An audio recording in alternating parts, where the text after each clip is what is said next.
Hey YouTube, what's up? Dr. T here, and welcome to the Altcoin Express and my hometown of St. Petersburg, Florida. So, in this section, we will deal with all things pertaining to artificial intelligence, otherwise known as AI. So, I'm now moving up from Q-learning to deep Q-learning, which will be the first instance of developing a deep reinforcement learning algorithm. The world has been expanded, and this is the world without anything in it called sensor world. The robot agent, which will have sensors, will start in the lower corner. It will have to move about, detect the walls and the areas it can move through in its first run around. And when it starts doing that, it will see this world here, where the shortest route to the goal is numbered 1 through 20, and it has to discover that.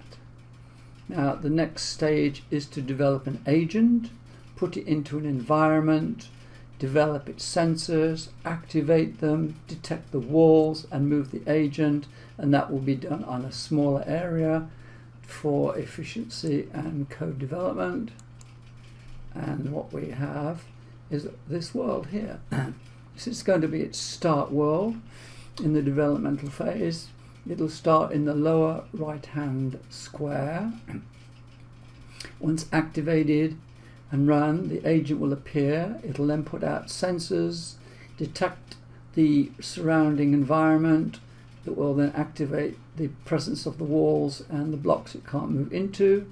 It'll then switch off its sensors and move in the direction it's going to its next state.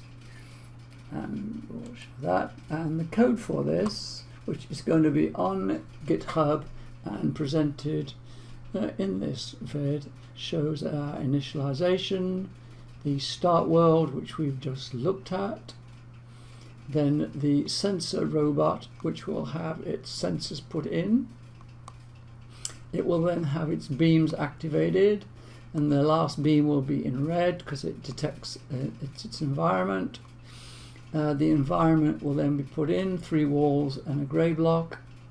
It'll be a space of time. We'll then switch off all of the sensors, and then we will have the move phase, where we will be calling the agent into this world. This move function activated, provide us with some data that is useful for keeping track of things, and then we will start the agent moving with this function here, and it will come to its end of its first move, and this will be the first developmental file for moving the agent, activating its sensors, and that's the first phase of development. Then we'll just go on and do it further and get it to do it around the big grid. So here we go. So agent appears, sensors come out, detect walls, present walls, switches the sensors off, and now it moves to its new place. And that's the first phase of development. It's just going to repeat this over again now. In the next step, it would be putting out its sensors, detecting walls, detecting pathways, identifying its next course of action, and moving into that, and so on. And when this lot is completed on this little bit, then I'll move over to the big grid and start implementing that on the big grid. Although it won't really look the same, the agent's going to be a lot smaller, and the grid's going to be a lot smaller, and I'm not sure how well it will be shown. It may be better to actually show the local thing like this and then come back to the grid. I'm thinking about that. That's an interesting option. So if you like this, you can go look at the code, and if you've got any questions, you can come back with me with questions, and I'll do my best to answer them.